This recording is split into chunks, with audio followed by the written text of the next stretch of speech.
Bismillahirrahmanirrahim. Assalamualaikum warahmatullahi wabarakatuh. Innal hamdalillah nahmaduhu wa nasta'inuhu wa nastaghfiruh wa na'udzu billahi min shururi anfusina wa min sayyiati a'malina. Man yahdihillahu fala mudilla lahu wa man yudlil fala hadiya lahu. Wa asyhadu an la ilaha illallah wahdahu la syarika lah wa asyhadu anna Muhammadan 'abduhu wa rasuluhu alladzi la nabiyya wa la rasula ba'dah. Qala Allah ta'ala fi kitabihil karim, ya ayyuhalladzina amanu taqullaha wa qulu qawlan sadida yuslih lakum a'malakum wa yaghfir lakum dhunubakum wa may yuti'illaha wa rasulahu faqad faza fawzan 'azima. Wa qala Rasulullah sallallahu alaihi wasallam, man yuridillahu bihi khairan yufaqihu fid din. Wa qala Rasulullah sallallahu alaihi wasallam, majtama'a qaumun fi baitin min buyutillah yatluna kitaballahi wa yatadarasuna fima bainahum illa nazalat 'alaihimus sakinah wa ghasyiyatuhumur rahmah wa haffathumul malaikah wa dzakarahumullahu fi man 'indah. Wa qala Rasulullah sallallahu alaihi wasallam, idza iltaqaitum birawdatin min riyadil jannah faltahikha.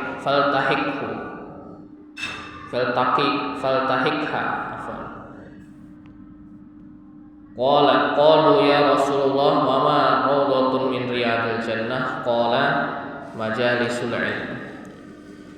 Ibu-ibu jamaah pengajian yang dirahmati oleh Allah Subhanahu wa taala,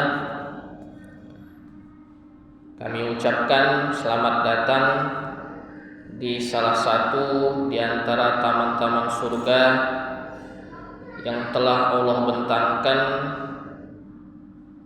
di buminya. Sebagaimana yang kita sebutkan tadi, bahwasanya Rasulullah sallallahu alaihi wasallam berpesan, apabila kalian menjumpai salah satu di antara taman-taman surga, maka ikutlah ke dalamnya atau masuklah ke dalamnya. Maka para sahabat pun bertanya, ya Rasulullah, apakah taman surga itu? Atau bagaimana taman surga itu? Sedangkan yang dipikiran sahabat kan surga itu hanya di akhirat kelak, setelah kita menghadapi yaumil akhir atau hari kiamat, kemudian kita diputuskan apakah kita akan masuk surga atau neraka. Maka para sahabat pun bertanya, ya Rasulullah, bagaimana mungkin ada taman surga di dunia ini? Maka Rasulullah pun menjawab, majalisul dzikri wal ilm, yaitu majelis-majelis di mana terdapat zikir di dalamnya dan juga pengkajian terhadap ilmu.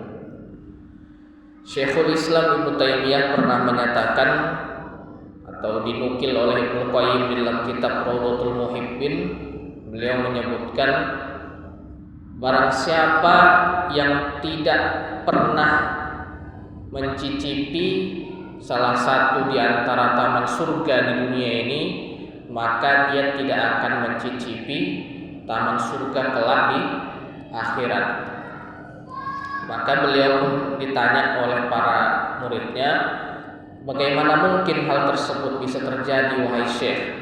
Maka Syekhul Islam menjawab, yaitu dengan zikrullahi wa majalisul ilmi, yaitu dengan majelis zikir, yaitu majelis yang sama-sama mengingatkan kita kepada Allah, dan juga majelis di mana kita mempelajari ilmu. Barang siapa yang tidak pernah mengecapnya di dunia, maka bagaimana mungkin dia bisa mengecapnya nanti di akhirat?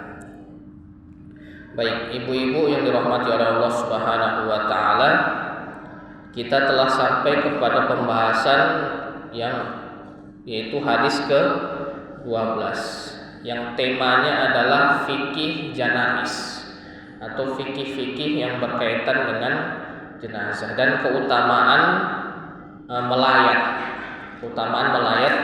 jenazah. Ini hadis ini adalah sebagai penjelasan dari hadis yang 11 yang telah lalu kita pelajari yang berkaitan dengan hak sesama muslim. Di antara hak sesama muslim adalah faida idza hakul muslimi 'alal muslimi khamsun raddu salami wa idatul maridi wattiba'ul janaizi, dan mengikuti atau menyertai pemakaman orang yang meninggal dunia. Jadi pembahasan hadis ke-12 ini adalah penjelasan dari wattiba'ul janaizi. Sebagai pendahuluan kita akan sebutkan teks hadisnya terlebih dahulu, yaitu an Abi Hurairah radhiyallahu anhu anin Nabi sallallahu alaihi wasallam qala. Abi Hurairah radhiyallahu anhu anin Nabi sallallahu alaihi wasallam qala man syahidal janazata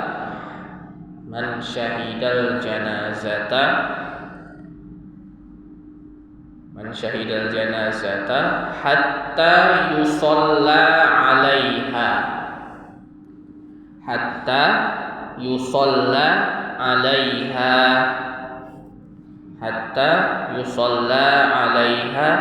falahu qiratun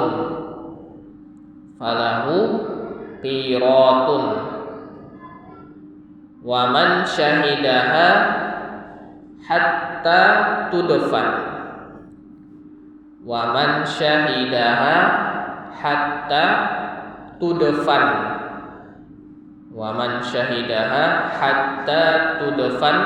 falahu qiratani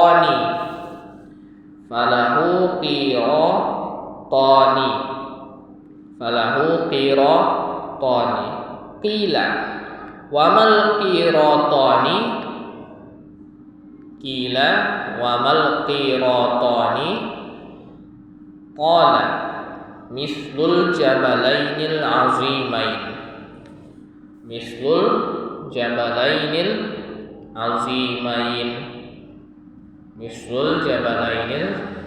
azimain muttafaqun alaih. Dari Abu Hurairah radhiyallahu anhu, dari Nabi sallallahu alaihi wasallam, beliau bersabda. Dari Abu Hurairah radhiyallahu anhu, dari Nabi sallallahu alaihi wasallam bersabda, barang siapa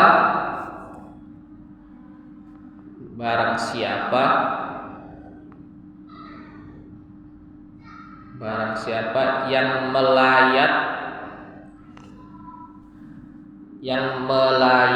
orang yang meninggal dunia.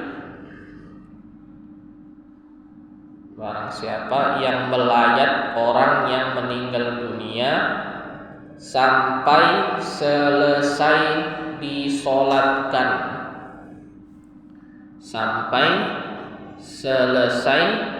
Maka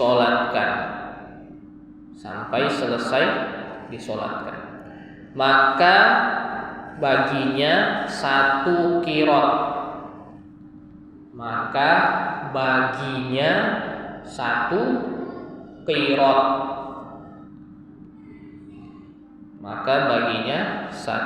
qirot. Dan barang siapa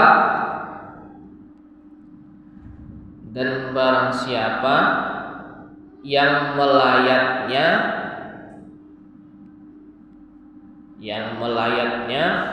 sampai selesai dikuburkan. Barang siapa yang melayatnya sampai selesai dikuburkan, maka baginya 2 qirot, maka baginya 2 qirot. Beliau ditanya, Rasulullah SAW ditanya, apa itu 2 qirot? Apa itu 2 qirot? Beliau pun menjawab, Rasulullah SAW bersabda, mislul jabalainil azimain, seperti 2 gunung yang sangat besar. Seperti 2 gunung yang sangat besar. Seperti 2 gunung yang sangat besar. Muttafaqun alaihi, diriwayatkan oleh Al-Imam Bukhari dan Imam Muslim. Di dalam riwayat yang lain disebutkan juga mislul jabalainil azimain, itu adalah beliau menunjuk kepada gunung Uhud, kepada gunung Uhud di Madinah sana. Jadi beliau menunjuk ya seperti Uhud inilah, tapi 2 kali. Nah, itu ibu-ibu. Jadi seperti gunung Uhud dikalikan 2. Nah, jadi itulah kirotoni tadi. Kirot, 2 kirot itu seperti 2 gunung Uhud dikalikan seperti 2 gunung Uhud yang sangat besar. Kemudian ketika mendengar keutamaan yang disebutkan oleh hadis ini atau disebutkan di dalam hadis ini, sahabat Abdullah bin Umar pun berkata, laqad fatatna qararitun katsirah. Laqad fatatna qararitu katsirah. Telah hilang dari kami atau telah luput dari kami begitu banyak kirot, karena ketika beliau mendengar hadis ini, beliau telah menyaksikan banyak sekali pemakaman. Namun saat itu belum mendengar keutamaan melayat jenazah sampai dikuburkan. Maka karena kesungguhan beliau dalam menggapai pahala-pahala dan keutamaan-keutamaan, maka beliau pun seakan-akan bilang, udah banyak telah kita lupakan atau telah lepas dari kita pahala-pahala yang menggunung begitu banyaknya. Udah banyak lewat dari kita pahala-pahala yang menggunung. Kemudian yang perlu kita ambil dari hadis ini atau yang bisa kita ambil dari hadis ini adalah yang berkaitan dengan sholat jenazah dan juga hukum mengiringi jenazah sampai ke pekuburan. Yang pertama adalah hukum sholat jenazah. Untuk hukum sholat jenazah, hukumnya adalah fardu kifayah, yaitu kewajiban yang apabila dilakukan oleh segelintir orang atau sebagian orang sudah mencukupi bagi sebagian yang lainnya.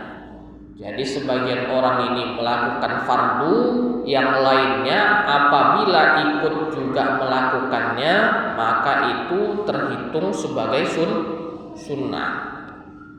Namun apabila tidak ada yang mengerjakannya, maka seluruh orang atau seluruh penduduk kampung itu mendapatkan dosa. Karena sifatnya kifayah. Kifayah mencukupi. Kifayah itu artinya mencukupi. Jadi apabila ada yang mencukupinya atau ada yang memenuhi kewajibannya, terlepas tanggung jawab satu kampung dengan adanya orang yang melakukan kewajiban tersebut.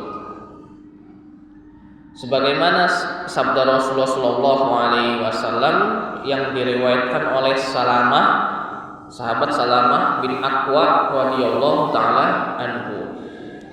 Kunna julusan 'inda Nabi sallallahu alaihi wasallam. Dahulu kami pernah duduk bersama Nabi sallallahu alaihi wasallam di masjid. di satu masjid. Ya, di riwayat yang lain disebutkan di dalam masjid. Idza utiya bi janazatin. Ketika itu beliau didatangkan seorang jenazah. Nah, ketika sedang duduk-duduk, beliau didatangkan salah seorang jenazah untuk disolatkan. Maka beliau pun bersabda sallallahu alaihi wasallam, "Shallu ala sahibikum." Nah, salatlah kalian kepada atau salatlah kalian atas teman kalian ini, yaitu salatkan teman kalian ini. Diriwayatkan oleh Al-Imam Bukhari. Juga sabda Rasulullah sallallahu alaihi wasallam yang diriwayatkan oleh Imam Ibnu Majah, bahwasanya Rasulullah sallallahu alaihi wasallam bersabda, "Shallu ala mautakum."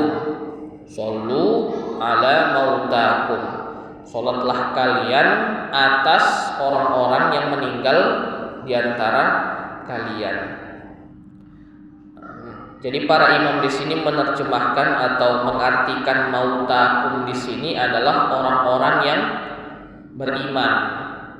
Karena ada di riwayat yang lain bahwasanya Rasulullah Shallallahu Alaihi Wasallam pernah tidak mau menyolatkan jenazah salah seorang di antara penduduk Madinah saat itu, dan setelah diketahui bahwasanya dia adalah termasuk golongan kaum munafik.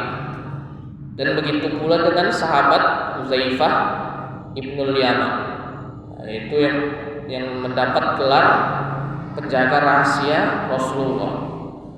Ketika beliau pernah diberitahukan oleh Rasulullah bahwasanya si fulan itu adalah orang munafik, maka beliau tidak mensolatkannya.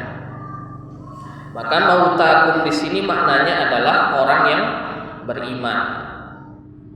Atau di dalam riwayat yang lain disebutkan shollu ala man qala la ilaha illallah. Salatlah kalian atas orang-orang yang mengucapkan la ilaha illallah. Kemudian adab-adab yang perlu diperhatikan ketika pelaksanaan sholat jenazah. Kalau tadi hukumnya, sekarang adab-adabnya, yaitu yang berkaitan dengan syarat-syarat dan rukun-rukunnya, dan juga kaifiatnya, tata caranya. Apa adab-adabnya? Yang pertama adalah melaksanakan syarat-syarat umum yang berlaku ketika hendak sholat. Melaksanakan syarat-syarat umum yang berlaku ketika hendak sholat. Contohnya apa, ibu-ibu? Apa syarat-syarat ketika hendak sholat? Bersuci, ya. Bersuci, menutup aurat, menghadap kiblat. Nah, itu syarat-syarat umumnya. Pokoknya syarat yang semua sholat itu mesti ada syarat itu. Syarat yang dimana semua sholat itu mesti ada syarat itu. Yaitu yang pertama bersuci, ya. La sholata liman la toharota fiha. La sholata li bighairi tuhurin. Nah, itu dalilnya. Tidak ada sholat bagi orang-orang yang tidak bersuci. Kemudian apa? Menutup aurat, yaitu secara umum. Kemudian menghadap kiblat. Yang kedua adalah meletakkan jenazah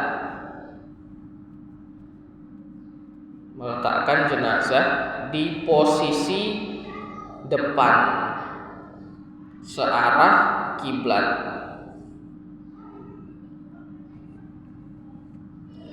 Meletakkan jenazah di posisi depan searah kiblat. Kemudian ada catatan di sini, ibu-ibu. Untuk jenazah laki-laki, maka imam berada di belakang jenazah, maka imam berada di belakang jenazah dan searah dengan kepala jenazahnya. Jadi posisinya adalah jenazah di depan, kemudian imam berdiri di dekat kepala jenazah yang laki-laki. Apabila jenazah tersebut laki-laki, maka imam berdiri di kepalanya. Apabila jenazahnya perempuan, maka berdirinya imam di dekat pertengahan badannya, baik itu di perut ataupun di dekat dada, di ulu hati, dekat ulu hati. Maka di situ berdirinya, searah atau sejajar dengan pertengahan badannya. Sebagaimana asar atau riwayat yang diriwayatkan dari Anas bin Malik. Jadi Anas bin Malik ini adalah sahabat Rasulullah SAW yang dulunya beliau adalah pembantu atau khodim dari Rasulullah SAW. Ketika beliau hendak menyolatkan jenazah laki-laki, beliau berdiri searah kepala jenazah, berdiri di dekat kepala jenazah searah dengan kepalanya. Dan ketika menyolatkan jenazah perempuan, beliau berdiri searah bagian perut atau pertengahan badannya. Yang ketiga adalah niat, berniat sholat jenazah. Berniat sholat jenazah, kemudian bertakbir 4 kali, kemudian bertakbir 4 kali. Boleh lebih, ibu-ibu, boleh lebih dari 4 kali, baik 5 kali atau bahkan 9 kali, sebagaimana riwayat hadis yang menyatakan bahwasanya Rasulullah SAW menyolatkan syuhada Uhud, syuhada perang Uhud atau orang-orang yang meninggal dalam keadaan syahid di perang Uhud. Beliau bertakbir sebanyak 5 sampai 9 kali. Apa isi takbir-takbirnya? Yang takbir yang pertama isinya adalah surat Al-Fatihah. Jadi setelah membaca takbir yang pertama, membaca surat Al-Fatihah. Kemudian takbir yang kedua, setelah takbir pertama selesai membaca Al-Fatihah, mengikuti gerakan imam, takbir yang kedua. Setelah takbir yang kedua, kita membaca sholawat atas Nabi SAW. Bisa dengan Allahumma sholli wa sallim ala nabiyina Muhammad atau sholawat Ibrahimiyah. Allahumma sholli ala Muhammad wa ala ali Muhammad kama shollaita ala Ibrahim wa ala ali Ibrahim. Nah, ini sholawat yang paling lengkap, yaitu sholawat Ibrahimiyah, sholawat yang ditujukan juga kepada Nabi Ibrahim alaihi salam. Membaca sholawat. Kemudian kita takbir yang ketiga. Takbir yang ketiga mengikuti gerakan imam. Setelah takbir yang ketiga ini kita membaca doa. Doa yang paling banyak diriwayatkan itu adalah yang diriwayatkan dari sahabat Auf bin Malik yang terdapat di dalam Sahih Muslim. Itu doa yang paling banyak dibaca itu, ibu-ibu. Allah, apa doanya itu, ibu? Agak lupa saya awal-awalnya. Allahumma afihi, Allahumma firlahu wa afihi wa afu anhu wa akrim nuzulahu wa wasi' mudkhalahu wa naqihi bil ma'i wasalji wal bar waqsilhu bil ma'i wasalji wal bar wa naqihi minal khotoyaya kama yunaqqas saubul atau kama naqqaitas saubul abiyadu minad danas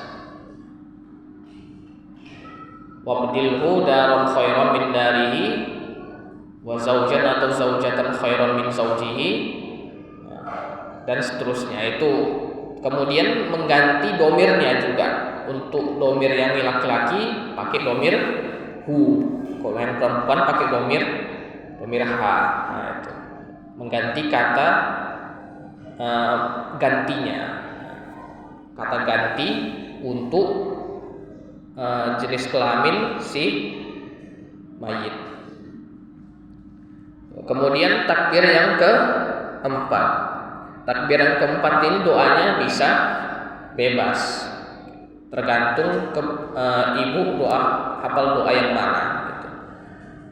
Bisa juga Allahumma la tahrimna ajrahu wa la taftinna ba'dahu waghfir lana wa lahu, atau Allahumma la tahrimna ajraha wa la taftinna ba'daha waghfir lana wa laha. Nah, itu diriwayatkan oleh Al-Imam Hakim dalam kitab Al-Mustadrak. Nah, boleh juga pakai doa yang itu ibu-ibu, tapi juga boleh pakai doa yang lainnya. Yang keempat diupayakan, sholat jenazah itu diupayakan berjamaah. Sholat jenazah diupayakan berjamaah dan sekurang-kurangnya 3 saf apabila jumlah jamaahnya memungkinkan, dan sekurang-kurangnya 3 saf apabila jumlah jamaahnya memungkinkan. Misalnya jamaahnya ada 6 orang, misalnya 9 orang atau 6 orang, maka boleh 3-3 atau 2-2. Tapi kalau jumlah jamaahnya misalnya 5 orang, maka dibuat 2 saf, sebagaimana diriwayatkan oleh Al-Imam Ahmad bin Hanbal ketika beliau ditanyakan berapa jumlah saf sholat jenazah, maka beliau menyebutkan 3 saf. Apabila kurang dari itu, maka beliau pun menjawab, apabila kurang dari itu, maka jadikanlah 2 saf saja, karena aku tidak suka ada orang yang menyendiri di belakang. Jadi digabungkan kepada saf yang pertama atau yang kedua. Sebagaimana sabda Rasulullah SAW, ma min rajulin muslimin yamutu fayaqumu ala janazatihi arba'una rajulan la yusyrikuna billahi syai'an illa syafa'ahumullahu fihi. Rawahu Muslim. Apabila ada seseorang muslim yang meninggal dunia atau muslimah yang meninggal dunia, kemudian yang menyolatkan itu datang jamaahnya sebanyak 40 orang, maka sebanyak 40 orang, di mana 40 orang ini kondisinya adalah tidak mensyirikkan Allah terhadap sesuatu apapun. Jadi orang-orang yang bertauhid insyaallah. Kecuali karenanya Allah akan memberikan syafaatnya dikarenakan 40 orang tersebut kepada si mayit. Jadi Allah akan memberikan syafaatnya terhadap si mayit disebabkan karena disolatkan oleh 40 orang yang bertauhid. Diriwayatkan oleh Imam Muslim dari sahabat Ibnu Abbas. Yang ke-5, apabila tidak sempat menyolatkan jenazah,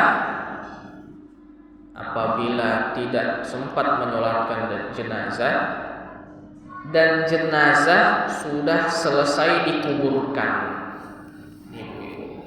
Apabila tidak sempat menyolatkan jenazah dan jenazah sudah selesai dikuburkan, maka boleh menyolatkannya di sisi kuburannya. Di sisi kuburannya dengan mengarahkan ke kiblat. Jadi kuburannya di depan mengarah ke kiblat. Sebagaimana sabda Rasulullah SAW yang diriwayatkan oleh sahabat Ibnu Abbas, Inna Nabiyya sallallahu alaihi wasallam shalla ala qabrin ba'da syahrin. Rawahu Daruqutni. Sesungguhnya Nabi sallallahu alaihi wasallam salat di sisi kuburan. Nah, untuk apa? Salat jenazah, bukan salat untuk minta hajat, bukan salat untuk peribadatan kepada kubur, bukan, tapi untuk salat jenazah. Ba'da syahrin, setelah kubur itu, setelah mayit itu berada dalam kuburan selama sebulan. Jadi setelah sebulan beliau datang ke salah satu kubur dan sholat jenazah di sisi kubur. Diriwayatkan oleh Al-Imam Daruqutni. Maka selesai kita mengenai sholat jenazah. Setelah selesai dapatlah kita 1 qirot ibu-ibu. Dapat kita 1 qirot. Akan tetapi ibu-ibu, khususnya kaum perempuan, tidak diperkenankan untuk mengiringi jenazah, sebagaimana riwayat atau hadis yang diriwayatkan oleh Ummu Atiyah, bahwasanya beliau berkata, nuhina anittiba'il janaiz, kami dilarang oleh Rasulullah SAW dari mengiringi jenazah sampai ke kuburan. Walam yu'zam alaina, atau walam yu'azzam alaina. Akan tetapi beliau itu tidak menekankannya kepada kami. Jadi larangan itu tidak bersifat penekanan. Jadi tidak dilarang, tetapi tidak keras larangannya. Maka boleh-boleh saja bagi ibu-ibu untuk mengiringi jenazah, tetapi tinggal di tempat atau di kediaman ahli mayit, keluarga jenazah atau keluarga mayit itu lebih utama, sebagaimana diriwayat Ummu Atiyah ini, muttafaqun alaih, diriwayatkan oleh Al-Imam Bukhari dan Muslim. Imam An-Nawawi menyebutkan syarah atau penjelasan hadis ini dengan berkata, makna hadisnya adalah bahwa Rasulullah SAW melarang para kaum perempuan mengiringi jenazah, dan larangannya adalah bersifat makruh dikarenakan sebab tertentu. Itu karenakan sifat atau tabiat kaum perempuan adalah kurang tabah ketika menyaksikan pemakaman. Jadi mencegah hal-hal yang dikhawatirkan dapat terjerumus kepada dosa besar, seperti meratap, mencabik-cabik pakaian, atau menjambak-jambak rambut dan sebagainya. Jadi untuk menghindari hal-hal tersebut tidak diperkenankan atau diusahakan agar untuk tidak mengiringi jenazah. Bukan makruh yang menunjukkan keharaman. Jadi bukan haramnya ibu-ibu, tetapi makruh dikarenakan sebab tertentu. Inilah pendapat mazhab kami, yaitu mazhab Al-Imam Asy-Syafi'i. Nah, jadi ibu-ibu bisa nggak dapat 2 qirot? Bisa. Nah, dan syaratnya apa? Yang pertama adalah syarat ibu-ibu mendapat 2 qirot meskipun ibu tidak mengiringi jenazah sampai kuburan. Syarat yang pertama adalah meniatkan kebaikan karena menjalankan perintah Rasul. Apa perintah Rasul di situ? Larangan tidak mengiringi jenazah. Itu Ibu. Meniatkan kebaikan karena mengikuti perintah Rasul atau mentaati perintah Rasul.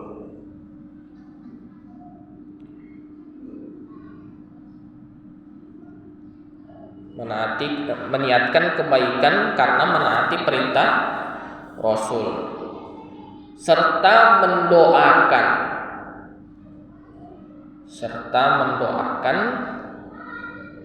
dan menguatkan keluarga mayit.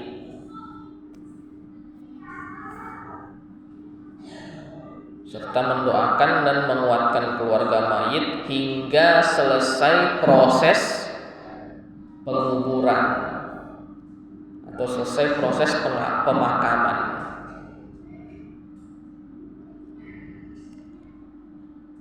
Hingga selesai proses pemakaman di kuburan. Jadi di kuburan sudah selesai, dapatlah Ibu 2 qirot dengan syarat tadi, yaitu yang pertama meniatkan kebaikan karena melaksanakan perintah Rasul tadi, yaitu menghindari atau tidak mengikuti iring-iringan pelayat atau iring-iringan pembawa jenazah. Yang kedua adalah mendoakan dan menguatkan keluarga mayit sehingga selesai proses penguburan. Dan dikuatkan juga di dalam hadis yang kita bahas ini Ibu-ibu, yaitu man syahidal janazah man syahidah hatta tudfan. Para ulama menjelaskan syahida di sini adalah yang berada di lokasi ahli musibah. Syahida di sini adalah yang berada di lokasi ahli musibah meskipun dia tidak mengiringinya hingga ke pemakaman. Jadi syahidah di sini adalah berada di lokasi. Sebagaimana juga disebutkan di dalam surat Al-Baqarah, faman syahida minkumus syahra. Barang siapa yang berada pada bulan tersebut atau yang menetap pada bulan Ramadan, atau barang siapa yang mendapati bulan Ramadan. Jadi tidak mengapa meskipun Ibu tidak mengikutinya hingga ke pemakaman. Wallahu taala alam. Kita masuk kepada hadis yang ke-13, yaitu larangan mencela makanan. An Abi Hurairah radhiyallahu anhu anna Rasulullah sallallahu alaihi wasallam qala anna Rasulullah sallallahu alaihi wasallam An Abi Hurairah radhiyallahu anhu qala ma'aban nabiyyu sallallahu alaihi wasallam ta'aman qattu. Ma'aban nabiyyu sallallahu alaihi wasallam ta'aman qattu. Inistahahu akalahu. Inistahahu akalahu. Wa illa tarokahu. Wa illa tarokahu. Muttafaqun alaih. Dari Abu Hurairah radhiyallahu anhu bahwasanya Nabi sallallahu alaihi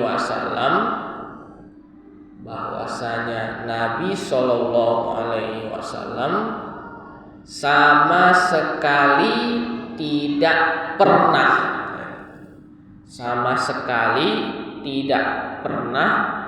mencela makanan. Sama sekali tidak pernah mencela makanan. Apabila beliau suka, beliau memakannya. Apabila beliau suka, beliau memakannya. Apabila beliau suka, beliau memakannya. Dan apabila beliau tidak suka, beliau meninggalkannya. dan apabila beliau tidak suka, beliau meninggalkannya. Diriwayatkan oleh Al-Imam Bukhari dan Imam Muslim. Kemudian faedah yang bisa kita ambil dari hadis ini, ibu-ibu, yang pertama adalah mukjizat kenabian Rasulullah Shallallahu Alaihi Wasallam. Mukjizat kenabian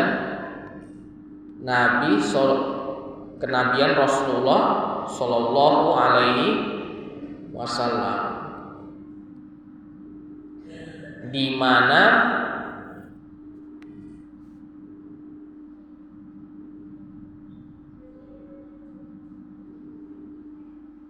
luhurnya akhlak beliau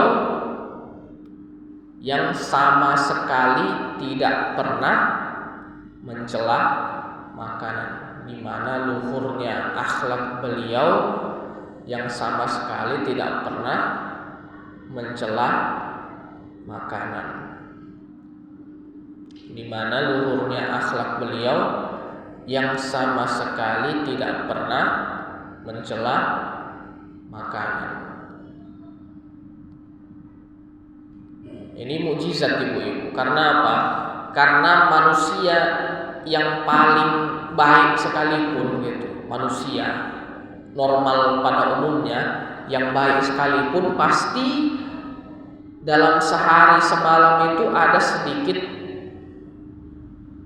hal atau sedikit adab yang kita lupakan dari hadis ini.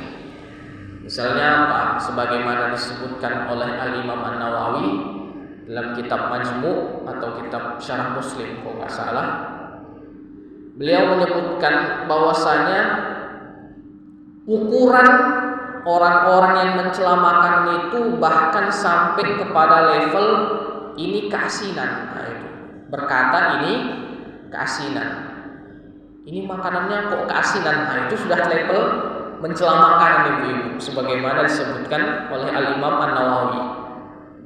Level mencela makanan yang paling rendah itu ini kok keasinan, ini kok kayaknya kurang matang. Nah, itu sampai level segitu. Dan Nabi SAW tidak pernah mencela makanan sedikit pun seumur hidup beliau.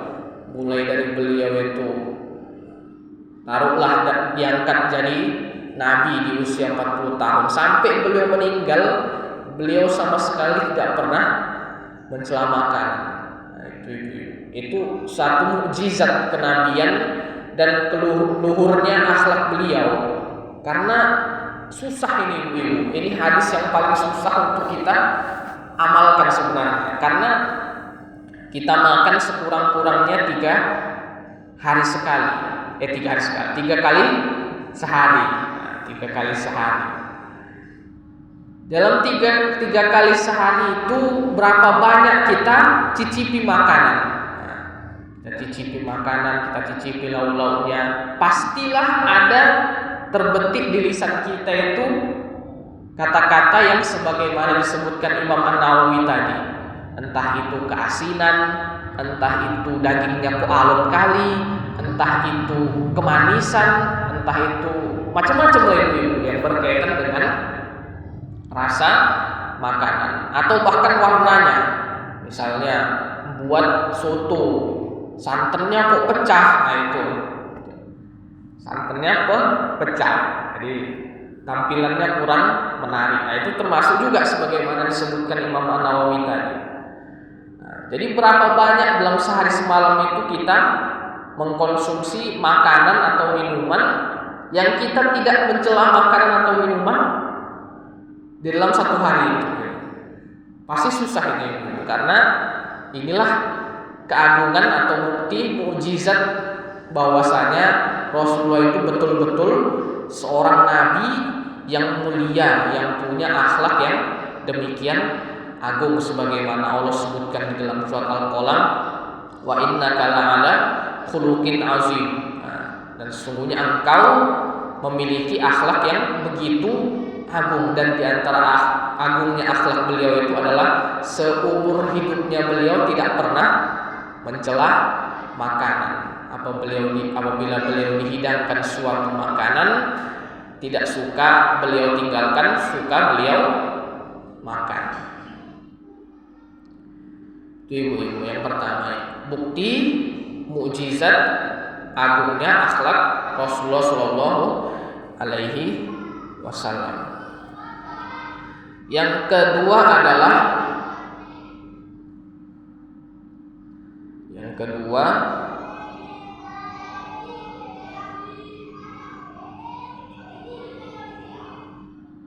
bukti rasa syukur kita terhadap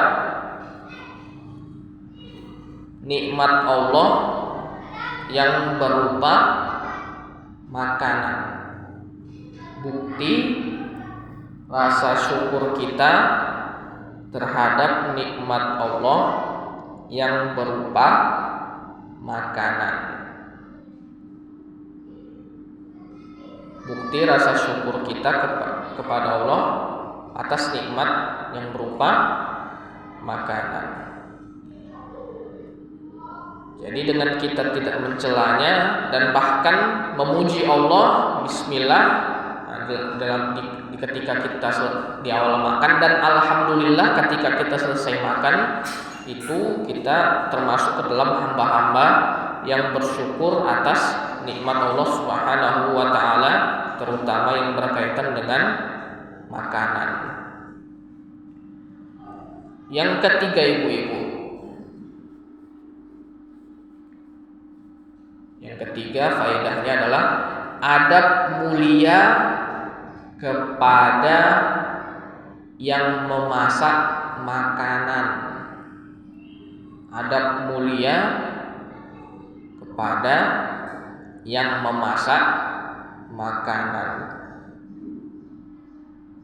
Adab mulia kepada yang memasak makanan, karena dia telah mengeluarkan upaya yang besar untuk menghidangkan makanan itu di depan kita, karena dia telah melakukan upaya yang sangat besar untuk menghidangkan makanan itu di depan kita. Jadi itu ibu-ibu, kalau dihidangkan makanan terus kita rasakan kurang mantap, ya sudah, diam saja gitu. Kita lanjutkan makan.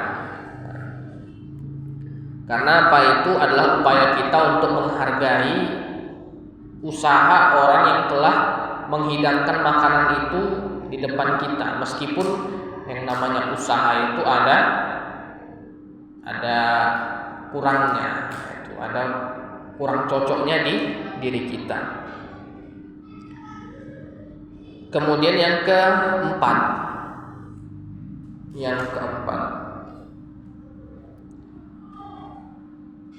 bolehnya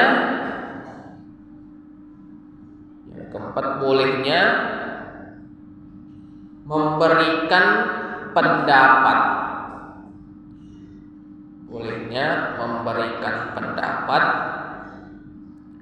Terhadap masakan seseorang.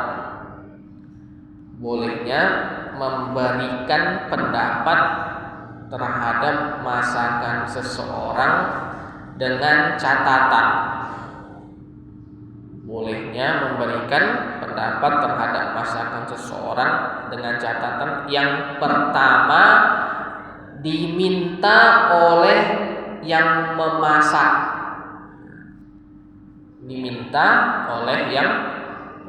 Jadi yang masak minta tanggapan dari kita.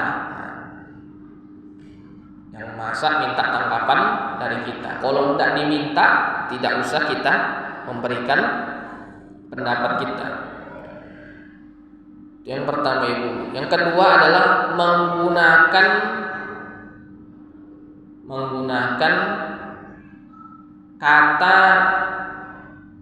yang baik, atau menggunakan pilihan kata yang baik. dan tidak berlebihan, menggunakan pilihan kata yang baik dan tidak berlebihan. Contohnya, apabila kita dihidangkan suatu makanan, misalnya nasi goreng, kita diminta pendapat oleh yang masak, cemana nasi gorengnya, apa yang kurang. Maka kita beritahukan sekedar apa yang kurang saja. Misalnya apa? Misalnya nasi goreng ini alangkah lebih bagusnya jika ditambah garam, misalnya kurang asin, atau masaknya jangan terlalu lama sehingga nanti bisa jadi pahit rasanya. Ya udah, sekedar itu saja ibu-ibu, sehingga menjadi catatan bagi yang masak untuk mungkin bisa memasakkan lebih baik lagi, karena koridornya itu nasihat. Koridornya itu nasihat, bukan mencela makanan. Sebagaimana sabda Rasulullah SAW, wa idzastansohaka fansohu. Maka apabila seorang minta nasihat, minta pendapat, maka berikanlah nasihat kepadanya. Ibu, mungkin ini saja yang saya sampaikan pada kesempatan siang hari ini. Saya tutup dengan mungkin ada pertanyaan. Sallallahu Nabi Muhammadin wa ala alihi wa ashabihi wasallam. Persilahkan ibu-ibu. Silakan ibu. Jika kita mendoakan jenazah, apakah perlu kita sebutkan nama jenazah tersebut? Terus yang kedua, ketika ada jenazah itu, apakah memang perlu kita bacakan Al-Quran di hadapan jenazah itu? Bagaimana hukumnya menurut syariat kita? Karena ada juga yang mengatakan kalau dibacakan Al-Quran di bagian kepala, saya cuma mendengar. Dibacakan awal surat Al-Baqarah di bagian kepalanya, dan di bagian kakinya dibacakan akhir dari surat Al-Baqarah. Itu bagaimana? Apakah itu memang sesuai dengan syariat? Bismillah. Ada lagi Ustaz? Ada lagi. Silakan. Yang ketiga Ustaz, apakah prasangka yang di dalam hati kita terhadap seseorang itu sudah merupakan suatu dosa? Prasangka udah hadis ketiga nih ya. Oke, bismillah. Yang pertama ibu, mengenai penyebutan nama orang yang meninggal dunia dalam doa kita. Adapun untuk menyebutkan nama, maka boleh-boleh saja ibu-ibu, boleh-boleh saja. Akan tetapi sebagaimana diriwayatkan oleh Rasulullah SAW, bahwasanya di dalam setiap sholat jenazah beliau itu beliau tidak mengkhususkan penyebutan nama orang yang meninggal, tapi cukup dengan kata ganti tersebut. Misalnya Allahumma ighfir lahu, boleh juga kita ganti itu Allahumma ighfir, misalnya nama orang, Allahumma ighfir li nama orang tersebut. Misalnya Allahumma ighfir li Ahmad, misalnya Allahumma ighfir li Ahmad, warham Ahmad, gitu. Tapi lebih baiknya kita atau lebih ringkasnya kita menggunakan kata ganti atau domir tersebut. Itu yang pertama ibu. Jadi tidak mengapa kita menyebutkan nama, tetapi agar lebih ringkas dan kita pun sudah tahu siapa yang meninggal di hadapan kita, maka kita menggunakan kata ganti tadi. Yang kedua adalah mengenai membacakan Al-Quran bagi jenazah tadi. Baik ibu. Jadi untuk membacakan Al-Quran tadi itu termasuk ke dalam perkara gaib. Nah, dalam perkara gaib, karena di antara fadilah-fadilah yang sebagaimana disebutkan tadi, membaca Al-Quran di kepala mayit mungkin untuk ada keutamaannya, dan membaca Al-Quran di kaki mayit itu ada keutamaannya. Nah, jadi untuk yang perkara-perkara gaib ini, ibu-ibu, kita mencukupkannya dari khobar-khobar yang sahih dari Rasulullah. Nah, mencukupkannya dari khobar-khobar atau hadis-hadis yang sahih dari Rasulullah mengenai apa saja yang perlu kita lakukan terhadap si mayit tadi atau si jenazah tadi. Nah, jadi kalau kita melakukannya ternyata di alam gaib sana tidak kena, nah itu berarti kita telah melakukan perbuatan yang menyelisihi gitu.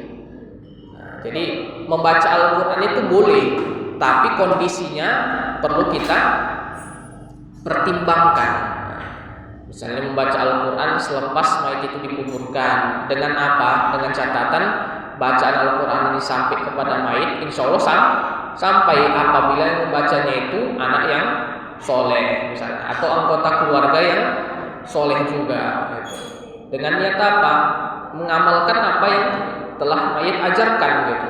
Karena sebagaimana sabda Rasulullah SAW, idza matal insanu inqata'a amaluhu illa min salasatin. Apabila manusia meninggal, terputus seluruh amalannya, nah, kecuali 3. Yang pertama sedekah jariah, yang kedua amal atau ilmu yang bermanfaat, yang ketiga anak yang soleh. Jadi bacaan Al-Quran anak yang soleh itu bisa sampai kepada mayit. Tapi kalau tadi mengenai membaca Al-Baqarah dan selainnya di kepala atau di kaki mayit, Allah Ta'ala alam, saya tidak tahu, ibu. Nah, insya Allah mungkin saya cari dan mungkin saya paparkan di pertemuan yang akan datang, apabila mungkin ada pembahasan yang perlu kita ungkapkan di pertemuan tersebut. Terus yang ketiga, ibu, apabila zon atau sangkaan kita itu masih berada di dalam hati, apakah itu termasuk kepada zon yang dilarang tadi itu, ibu? Ya. Untuk hal-hal yang masih berada di dalam hati, selama itu tidak diungkapkan, maka itu dimaafkan dengan catatan apa? Kita langsung beristighfar gitu. Apabila misalnya terbetik dalam hati keinginan buruk atau sangkaan buruk terhadap seseorang, kemudian kita beristighfar dan tidak mengungkapkannya kepada orang lain atau tidak menjaharkannya, tidak mengeluarkannya dari hati kita, maka itu insya Allah dimaafkan.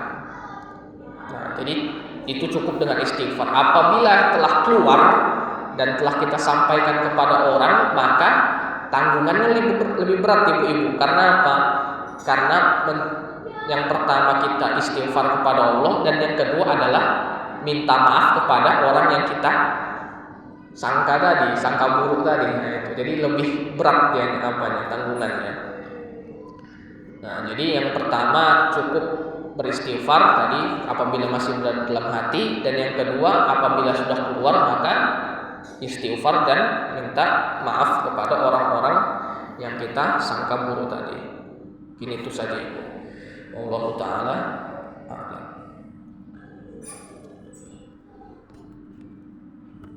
Baik, ibu, kita cukupkan mungkin sampai di sini. Apabila itu berupa hidayah dan ilmu yang bermanfaat, maka itu dari Allah Subhanahu wa Ta'ala. Dan apabila mungkin ada kesalahan dari segi pilihan kata yang kurang baik dan juga penyampaian yang dirasa kurang memuaskan dan ilmu yang dirasa kurang mencukupi atau jawaban yang dirasa kurang dalam memenuhi kriteria ibu-ibu, maka saya minta maaf kepada ibu-ibu sekalian, dan saya mohon ampun kepada Allah. Kita meminta ampun. Saya tutup dengan doa kafaratul majelis. Subhanakallahumma wa bihamdika asyhadu an la ilaha illa anta astaghfiruka wa atubu ilaik. Wassalamualaikum warahmatullahi wabarakatuh.